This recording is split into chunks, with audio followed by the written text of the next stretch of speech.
এই যে মানুষের এই দুনিয়াবি সফর, এই সফরের ৬০-৭০ বছরের সময় মানুষ তার দুনিয়াতে অতিক্রম করে। মানুষ দুনিয়াতে অতিক্রম করতে গিয়ে মানুষ মৃত্যুর কথা ভুলে যায়, মানুষ কবরের কথা ভুলে যায়, মানুষ পুলসিরাতের পুলের কথা ভুলে যায়, মানুষ বিচারের দিবসের কথা ভুলে যায়, মানুষ মিজানের পাল্লার কথা ভুলে যায়।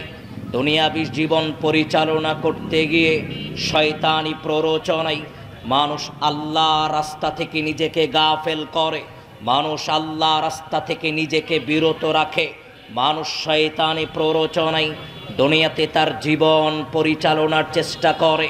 এর জন্যই বলতে চাচ্ছিলাম, দুনিয়াতে মানুষ তার জীবদ্দশায় জীবন পরিচালনা করতে গিয়ে মানুষ ইহকালীন জীবনে যদি মৃত্যুর কথা স্মরণ না করে, মানুষ যদি মৃত্যু থেকে নিজেকে গাফেল রাখে, তাহলে মানুষের দ্বারা পাপ সংগঠিত হয়। মানুষ যদি মৃত্যুকে বেশি বেশি স্মরণ করে, তাহলে মানুষ পাপ থেকে নিজেকে হেফাজত করতে পারবে। এর জন্যই বলতে চাচ্ছিলাম, ও মুসলমান, জীবদ্দশায় সদা সর্বদা একজন মুসলমানকে মনে রাখতে হবে, যে কোনো অবস্থায়, যে কোনো পরিবেশ পরিস্থিতিতে আমি মারা যেতে পারি, আমি মৃত্যুবরণ করতে পারি।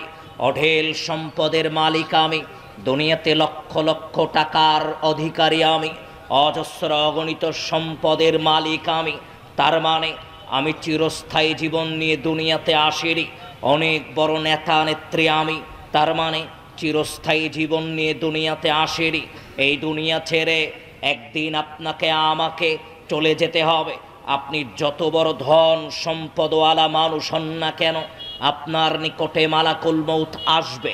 আপনি যত বড় নেতা নেত্রী হন না কেন, আপনার নিকটে নির্দিষ্ট সময়ে মালাকুল মউত আসবে। ও মুসলমান, এর জন্যই বলতে চাচ্ছিলাম, ইহকালীন জীবনে মানুষকে মনে রাখতে হবে, যে কোনো অবস্থা, যে কোনো পরিবেশ পরিস্থিতিতেই মানুষকে মৃত্যুবরণ করতে হবে। মাহফিল শুনতে এসেছেন, মাহফিল শুনে আবার বাড়িতে যেতে পারবেন, এই গ্যারান্টি কেউ দিতে পারবে না। বাজার করার জন্য ব্যাগ নিয়ে বেরিয়েছেন, বাজার করে আবার বাড়িতে আসতে পারবেন, এই গ্যারান্টি কেউ দিতে পারবে না। রাস্তা অতিক্রম করছিলেন, রাস্তার এই পার থেকে ওই পারে পৌঁছাতে পারবেন, এই গ্যারান্টি কেউ দিতে পারবে না।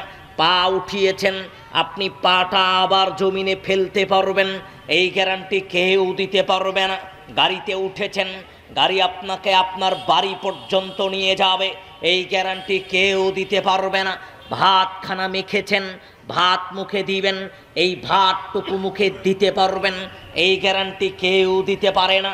চোখের পলক উঠিয়েছেন, এই চোখের পলক আবার ফেলতে পারবেন, এই গ্যারান্টি দুনিয়াতে কেউ দিতে পারবে না। এর জন্য মুসলমান, আপনাকে লক্ষ্য করে বলতে চাচ্ছিলাম, মানুষকে সদা সর্বদা মনে রাখতে হবে, আমি যে কোনো মুহূর্তে, যে কোনো পরিবেশ পরিস্থিতিতেই আমি মারা যেতে পারি। মৃত্যুর কথা স্মরণ করেই মানুষকে তার জীবন পরিচালনা করতে হবে। আল্লাহ তার নাবিকে লক্ষ্য করে বলছেন, ওহে নবী, ওমা জাআলনা লিবাশারিম মিন ক্বাবলিকাল খুলদ আফা ইন মাতা ফাহুমুল খালিদুন। ওহে নবী, আপনি শোনেন, আমি আল্লাহ আপনার পূর্বে এই দুনিয়াতে অনেক মানুষকে পাঠিয়েছিলাম। আমি আল্লাহ আপনার পূর্বে এই দুনিয়াতে অনেক নবী এবং রাসূলকে পাঠিয়েছিলাম। ওহে নবী, আমি আল্লাহ আপনার পূর্বে এই দুনিয়াতে আদম আলাইহিস সালাতু ওয়াস সালামকে পাঠিয়েছি, তিনি আজকে জীবিত নাই। আপনার পূর্বে ইলিয়াস এসেছে, ঈসা এসেছে, আপনার পূর্বে মূসা এসেছে, আপনার পূর্বে কওমে আদ, কওমে সামুদ এসেছে। আমি আল্লাহ কাউকে চিরস্থায়ী জীবন দান করিনি, তারা মারা গেছে, মৃত্যুবরণ করেছে। ওহে নবী, আমি আল্লাহ আপনাকেও মৃত্যু দিব, আপনিও মারা যাবেন। আপনার পরে যারা এই দুনিয়াতে আসবে তারাও মারা যাবে। তারা কি করে চিরস্থায়ী জীবনের আশা করে? দুনিয়াতে কেউ চিরস্থায়ী জীবন নিয়ে আসেনি, আপনিও আসেননি, আমিও আসিনি। আমিও মারা যাব, আপনিও মারা যাবেন। কে কোন অবস্থায় মারা যাবে, কে কৈশোর অবস্থায় মারা যাবে, কে যৌবনকালে মারা যাবে, কে বয়োজ্যেষ্ঠ বৃদ্ধ অবস্থায় মারা যাবে, কে খেতে বসে মারা যাবে, কে গাড়িতে বসে মারা যাবে, কে বিছানায় শুয়ে থেকে মারা যাবে, কে চার স্টলে বসে মারা যাবে, কে বন্ধু বান্ধবের সাথে কাটানোর সময় মৃত্যুবরণ করবে, কারো জানা নাই, কেউ তা বলতে পারে না। আল্লাহ বলছেন ইন্নাকা মাইয়িতুন ওয়া ইন্নাহুম মাইয়িতুন, ওহে নবী আপনারও মৃত্যু হবে, আপনিও মৃত্যুবরণ করবেন, আপনার পরে যারা আসবে তারাও মৃত্যুবরণ করবে, সবাইকে মৃত্যুবরণ করতে হবে।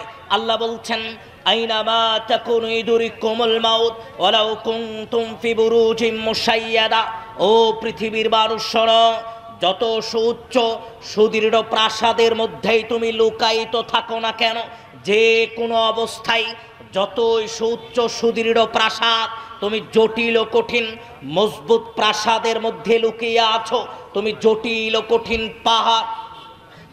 কঠিন পাহাড়ের ভিতরে আবদ্ধ আছো।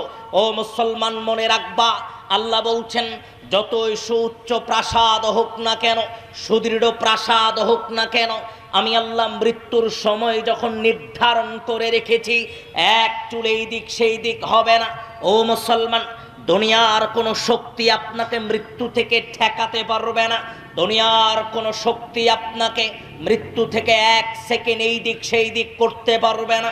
লাখো বডিগার্ড, অসংখ্য নেতা নেত্রী নিয়ে চলাচল করেন আপনি, আপনার এক ডাকে লাখো মানুষ আসে, কিন্তু মনে রাখতে হবে এই লাখো মানুষের ভিতরে আল্লাহ আপনার জীবনটুকু কবজ করে ফেরেশতার মাধ্যমে কবজ করে নিয়ে যাবে। আপনার মানুষগুলো, আশেপাশের মানুষ এক চুল ঠেকাতে পারবে না। আপনার আমার জানা আছে 150 বছর জীবিত থাকার জন্য জৈনক ব্যক্তি নিজে অক্সিজেন বেডে ঘুমাতো, নিজের রক্তের ডোনার, বিভিন্ন কিডনি সহ বিভিন্ন কিছুর ডোনার তৈরি করে রেখেছিল, তবুও 150 বছর জীবিত থাকতে চাইলেও 50 বছর অতিক্রম করতে পারেনি। মানুষ টাকা দিয়ে নিজের মৃত্যুর সময়টুকুকে পিছাতে পারবে না, মানুষ ক্ষমতা দিয়ে সময় পিছাতে পারবে না, শক্তি দিয়ে সময় পিছাতে পারবে না।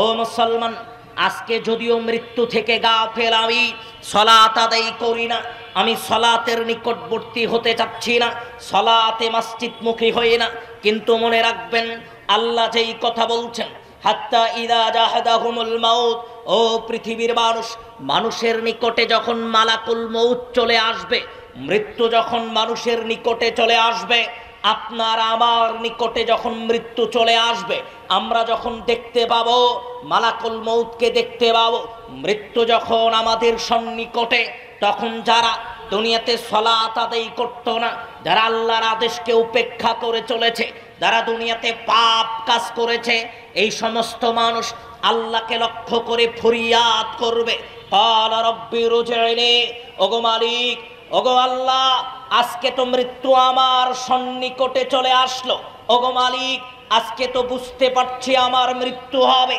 ওগো মালিক, আজকের পূর্বে তো আমি সালাত আদায় করিনি, আল্লাহ আজকের পূর্বে আমি মসজিদের নিকটবর্তী হইনি, আল্লাহ আমি অন্যায় করেছি, অবিচার করেছি, ওগো মালিক, মৃত্যু তো আমার সামনে চলে এসেছে, ক্বালা রাব্বি রজি'নি, ওগো মালিক, আমাকে কি 1 মিনিট সময় একটু বেশি দেওয়া যাবে?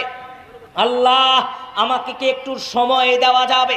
ওগো মালিক, সালাত আদায় করতাম না, আমি একটু সালাত আদায় করব, একটু ওযু করব, 2 রাকাত সালাত আদায় করব, একটু ওযু করব, একবার সেজদা দিব, ওগো মালিক, একবার সেজদা দেওয়ার মতো সময় কি আমাকে দেওয়া যাবে? আল্লাহ, একবার শুধু আপনাকে বলবো, আল্লাহ আমি পাপ করেছি, মাফ করে দেন। ওগো মালিক, তওবা চাওয়ার মতো সময় কি আমাকে দেওয়া যাবে? মানুষ আল্লাহর কাছে কাকুতি মিনতি করবে, মানুষ আল্লাহর কাছে কান্নাকাটি করবে, আল্লাহ একটু সময় ভিক্ষা দেন, আল্লাহ একটু সালাত আদায় করব। আল্লাহ তখন আপনাকে লক্ষ্য করে বলবেন ওয়ালিকুল্লি উম্মাতিন আজাল ফাইদা জাজালুহুম লা ইস্তাখিরুনা সাআতান ওয়া লা ইস্তাকদিমুন। জিনা মুসলমান, যার যে সময় নির্ধারণ করা আছে, যেই কম, যেই জাতির যে সময় নির্ধারণ করা আছে, এক চুল এই দিক সেই দিক করা যাবে না। ও মুসলমান, মানুষ আল্লাহর কাছে কাকুতি মিনতি করবে, আল্লাহ আজকের পূর্বে সালাত আদায় করিনি, আল্লাহ আজকে যেহেতু মৃত্যুকে দেখতে পাচ্ছি, আল্লাহ আমাকে কি একটু সময় দেওয়া যাবে? আল্লাহ আমি একটু 2 রাকাত সালাত পড়ব। ও মুসলমান, আপনারা আমার মতো মানুষের আল্লাহর কাছে কাকুতি মিনতি করবে, আল্লাহ বলবেন আর সময় অতিরিক্ত দেওয়া যাবে না, মৃত্যুর সময় চলে এসেছে, তোমাকে আর অতিরিক্ত সময় দেওয়া যাবে না। বলতে চাচ্ছিলাম ভাইজান, কয়েকটা বিষয় আপনার সম্মুখে উপস্থাপন করব খুব স্বল্প সময়ে। আমরা বুঝলাম আল্লাহ সুবহানাহু ওয়া তাআলার পরিভাষায় মৃত্যু মানুষের সন্নিকটে, মানুষ যেখানেই পলায়ন করুক না কেন মৃত্যুর সাথে তার সাক্ষাৎ হবেই হবে। ও মুসলমান, মৃত্যুবরণের পরবর্তী জীবন অত্যন্ত জটিল ও কঠিন। একটু আপনাকে বলে নেই, বুঝতে আপনার জন্য সহজ হবে। ও মুসলমান, একদা একদিন আল্লাহর নবী অনেক হাদিস বর্ণনা করেছেন দুনিয়াবী জীবন মুসলমান কিভাবে পরিচালনা করবে, কিভাবে একজন মুসলমান তার দিন অতিবাহিত করবে, কিভাবে একজন মুসলমান তার দিন কাটাবে। ইবনে ওমর রাদিয়াল্লাহু আনহু বলছেন, আল্লাহর নবী একদা একদিন আমার এই বাহুটা ধরলেন, ধরার পরে আমাকে লক্ষ্য করে বললেন, কুম ফিদ দুনিয়া কান্নাকা গরিব আও আবিরু সাবিল উদ্দা রাফসাকা মিন আহলিল কবর। শোনো ইবনে ওমর, দুনিয়াতে এমন ভাবে বসবাস করো যেন তুমি একজন মুসাফির, তুমি একজন কবরের যাত্রী। তুমি এমন ভাবে দুনিয়াতে জীবিকা নির্বাহ করো, জীবন পরিচালনা করো। তার মানে মুসলমান, আপনাকে সদা সর্বদা মনে রাখতে হবে যে কোনো অবস্থায় আমি মারা যেতে পারি, যে কোনো পরিবেশে আমি মারা যেতে পারি। আমাকে এমন ভাবেই দুনিয়াতে চলা দরকার। আমি আপনাকে একটা হাদিস বলে বোঝাতে চাচ্ছিলাম, দুনিয়াতে আপনাকে সদা সর্বদা মনে রাখতে হবে আমি একজন কবরবাসী, যে কোনো মুহূর্তে মারা যেতে পারি। অতএব আমাকে আমার জীবন তেমন ভাবেই পরিচালনা করা দরকার যেমন ভাবে মৃত্যুবরণ করলে সফল হওয়া যায়। সহজ কথায় আপনাকে বোঝানোর চেষ্টা করলাম। বলতে চাচ্ছিলাম মুসলমান, মৃত্যুবরণের পরে কোন জীবন শুরু হবে তার একটু ধারণা নেওয়া আপনার জন্য জরুরি।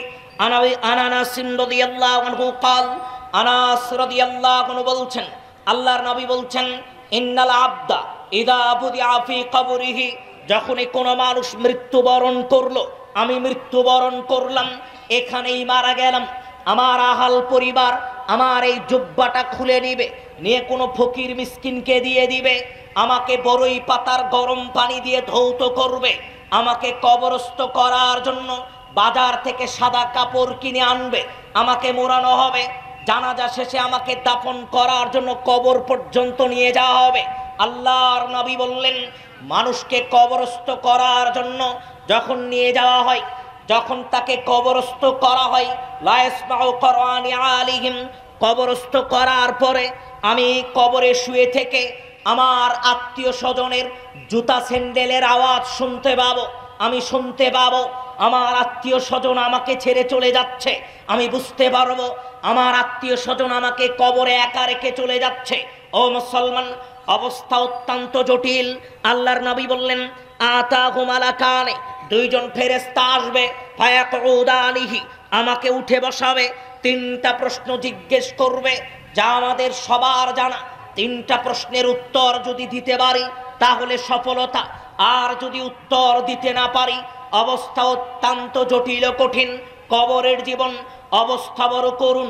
আনাস বিনতে আবি বকর রাদিয়াল্লাহু আনহু বলছেন, একদা একদিন তিনি বলছেন, যেই দিনই আল্লাহর নবী খতিবান মসজিদে খুতবা দিচ্ছিলেন, যাকারা আযাবাল কবর, কবরের আযাব সম্পর্কে আল্লাহর নবী যেই দিনই মসজিদে খুতবা দেন, যেই দিনই মসজিদে আল্লাহর নবী কবরের আযাবের বিবরণ শোনান, দাজ্জাল মুসলিমুনা দাজ্জাতান। ও মুসলমান, মসজিদে যত মুসল্লি ছিল সব জোরে জোরে কান্নাকাটি শুরু করে দিত। কবরের আযাবের বিবরণ শোনার সাথে সাথেই মসজিদে থাকা মুসলমানেরা জোরে জোরে কান্নাকাটি শুরু করে দিত। কবরের জীবন অত্যন্ত জটিল ও কঠিন, অত্যন্ত জটিল ও কঠিন। একটু আপনাকে বুঝিয়ে বলি। আনা আয়েশা রাদিয়াল্লাহু আনহা قالت, আয়েশা রাদিয়াল্লাহু আনহা বলছেন, একদা একদিন দাখলাত আলাইহা আন্না ইয়াহুদিয়াতান, ইহুদি একজন মহিলা, আমি আয়েশা আমার বাড়িতে আসলো, আমার ঘরে প্রবেশ করলো। কবরের আযাব সম্পর্কে অনেক কথা বর্ণনা করলো। আল্লাহর নবী আসলো, আমি আল্লাহর নবীকে জিজ্ঞেস করলাম, আল্লাহর নবী, ইহুদি একজন মহিলা আমার ঘরে এসেছিল। ইহুদি মহিলা কবরের আযাব সম্পর্কে অনেক কথা বর্ণনা করলো। ইহুদি মহিলা কবরের আযাব সম্পর্কে অনেক কথা শোনালো। আল্লাহর নবী আমার জন্য দোয়াও করলো, আমি আয়েশা আযাকিল্লাহি মিন আযাবিল কবর, আল্লাহ যেন আমি আয়েশা আমাকে কবরের আযাব থেকে হেফাজত করে। আল্লাহর নবী ইহুদি মহিলা যে কবরের আযাবের ব্যাপারে বলল, আপনি আমাকে একটু কবরের আযাবের ব্যাপারে বলেন। আল্লাহর নবী বললেন, শোনো আয়েশা, আযাবুল কবরি হাক্কুন, আযাবুল কবরি হাক্কুন, কবরের আযাব সত্য আয়েশা, কবরের আযাব সত্য। ও মুসলমান, ডান পাশের মাটি বাম পাশের মাটিকে চাপ দিবে, ভিতরে থাকা মানুষের ডান পাশের পাঁজর বাম পাশের পাঁজরে মিলে একাকার হয়ে যাবে, এর নাম কবর। এর বেশি আর আপনাকে বলতে চাচ্ছি না। ওসমান আয়েশা রাদিয়াল্লাহু আনহা বলছেন, রাআইতু রাসূলুল্লাহি সাল্লাল্লাহু আলাইহি ওয়াসাল্লাম বাদা সালাতান, ও পৃথিবীর মানুষ, এই দিনের পর থেকে যেই দিনে আল্লাহর নবীকে আমি সালাত আদায় করতে দেখতাম, এই দিনের পর থেকে যেই দিনে আল্লাহর নবীকে সালাত আদায় করতে দেখতাম, সেই দিনই আল্লাহর নবীকে কবরের আযাব থেকে পরিত্রাণ চাইতে দেখতাম, জাহান্নামের আযাব থেকে পরিত্রাণ চাইতে দেখতাম। আল্লাহর নবী কবরের আযাব থেকে পরিত্রাণ না চেয়ে কোনোদিন সালাম ফেরাতেন না। মুসলমান, আপনাকে বোঝাতে চাচ্ছিলাম, কবরের আযাব থেকে পরিত্রাণ চেয়ে আল্লাহর নবী দোয়া করছেন, কান্নাকাটি করছেন, প্রত্যেক সালাম ফিরার পূর্বে আল্লাহর নিকটে কাকুতি মিনতি করছেন। আপনার আমার অবস্থা কেমন?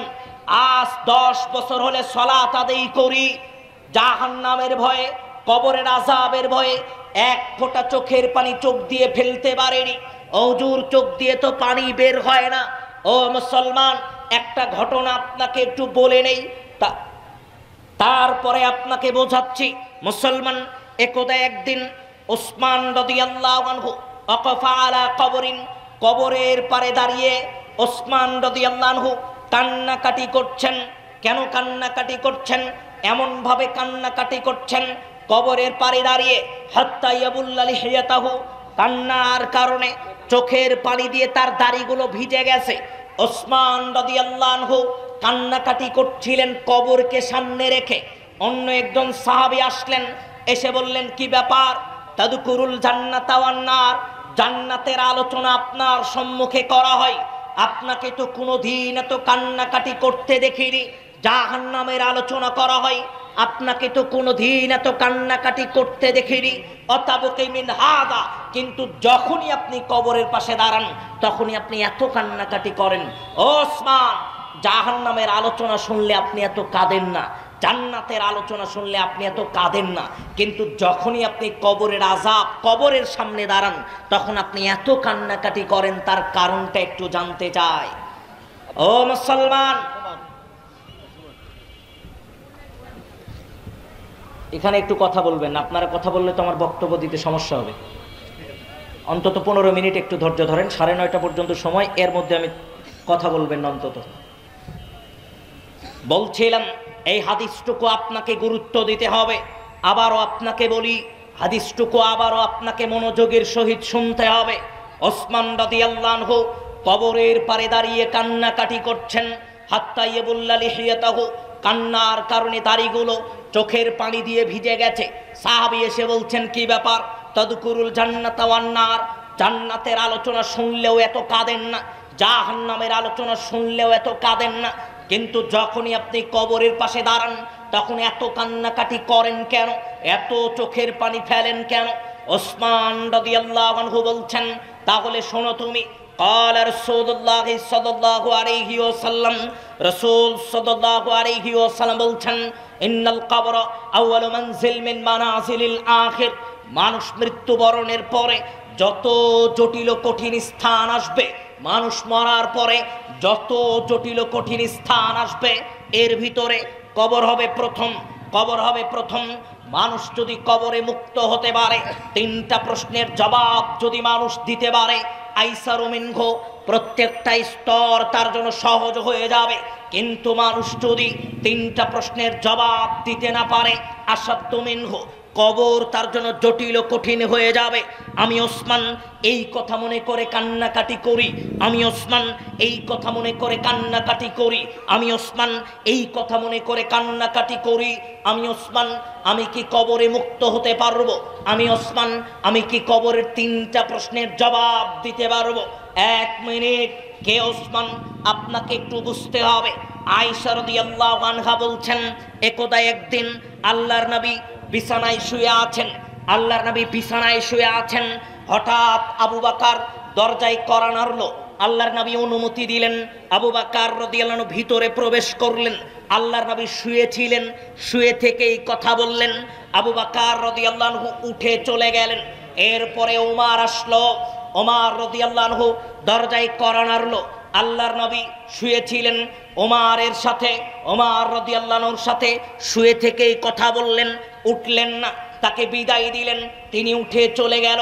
এরপরে ওসমান রাদিয়াল্লাহু আনহু দরজায় কড়া নেড়েছে, কড়া নাড়ার সাথে সাথেই আল্লাহর নবী উঠে বসেছেন, কাপড়গুলো সুন্দর করে ঠিক করে নিলেন, ওসমান রাদিয়াল্লাহু আনহুর সাথে কথা বললেন, ওসমান রাদিয়াল্লাহু আনহু উঠে চলে গেলেন।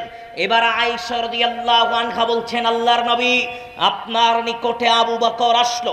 আল্লাহর নবী আবু বকর উৎকৃষ্ট মানের মানুষ, আপনার বড় প্রিয় মানুষ, আপনার বন্ধু মানুষ। আল্লাহর নবী আবু বকর আসলো, আপনি উঠে বসলেন না, আবু বকরকে শুয়ে থেকেই কথা বলে বিদায় দিলেন। আল্লাহর নবী আপনার নিকটে ওমর আসলো, আপনার নিকটে সম্মানী মানুষ, আপনার বন্ধু সুলভ মানুষ। আল্লাহর নবী ওমর রাদিয়াল্লাহু আনহু উঠে চলে গেল, আপনি শুয়ে থেকেই তার সাথে কথা বললেন। কিন্তু আল্লাহর নবী যখনই আপনার নিকটে ওসমান আসলো, যখনই আপনার নিকটে ওসমান আসলো, আপনি উঠে বসলেন, সুন্দর করে কথা বললেন, ওসমানকে বিদায় দিলেন। আল্লাহর নবী দুরকম ঘটনা কেন হলো একটু আপনার নিকটে জানতে চাচ্ছিলাম। ও মুসলমান, আয়েশা রাদিয়াল্লাহু আনহাকে লক্ষ্য করে আল্লাহর নবী বলছেন, শোনো আয়েশা, আলা আস্তাহি মিন রাজুল তাস্তাহি মিনহুমুল মালাইকা। ও আয়েশা তুমি শোনো, এখনই আমার নিকট থেকে যেই মানুষটা উঠে চলে গেল, ও আয়েশা এই যে ওসমান আমার নিকট থেকে উঠে চলে গেল, ও আয়েশা শোনো, আলা আস্তাহি মিন রাজুল তাস্তাহি মিনহুমুল মালাইকা, এই মানুষটাকে এই গোটা আসমানের ফেরেশতারা সম্মান করে। ও আয়েশা আমার কি উচিত নয় আমি একটু তাকে সম্মান প্রদর্শন করি, যাকে আসমানের ফেরেশতারা সম্মান করে, যাকে আসমানের ফেরেশতারা সম্মান করে এমন মানুষ কবরের পারে দাঁড়িয়ে কান্নাকাটি করছেন, চিন্তা ভাবনা করছেন, হায় না জানি কবরে আমার কি হয়, হায় না জানি আমার কি অবস্থা হয় কবরে। এই কথা মনে করে তিনি কবরের পারে দাঁড়িয়ে অঝোর নয়নে তার চোখের অশ্রু ঝরাচ্ছেন। অথচ পাপিষ্ট মানুষের কাতারে নাম থাকা আমাদের মতো মানুষ, আমরা কবর নিয়ে 2 মিনিট সময় চিন্তা ভাবনা করব, এ সময় আমাদের নিকটে নাই। আমরা 4 স্টলে ঘন্টার পরে ঘন্টা সময় কাটাই, কবর নিয়ে 2 মিনিট 2 ফোঁটা চোখের অশ্রু ফেলবো, এই সময় আমাদের নিকটে নাই। আমরা কবর নিয়ে চিন্তা ভাবনা করি না। ও মুসলমান, কি দিয়ে আপনাকে বোঝাবো? আসমা বিনতে আবি বকর বলছে, যেই দিনে আল্লাহর নবী কবরের আযাব সম্পর্কে বক্তব্য দিতেন, কবরের আযাব সম্পর্কে বক্তব্য শোনার সাথে সাথেই মসজিদে যত মুসলমান ছিল, যত মুসল্লি ছিল, দজ্জাল মুসলিমুনা দজ্জাতান, আমি আসমা বিনতে আবি বকর আমরা মসজিদ থেকে দূরে ছিলাম, তবুও তাদের কান্নার আওয়াজ আমাদের কানে এসে পৌঁছাতো। ও মুসলমান, সালাতে দাঁড়ালে সাহাবীরা অঝোর নয়নে কবরের আযাব সম্পর্কে আয়াত আসলে, জাহান্নাম সম্পর্কে আয়াত আসলে গুমরে গুমরে কাঁদতেন।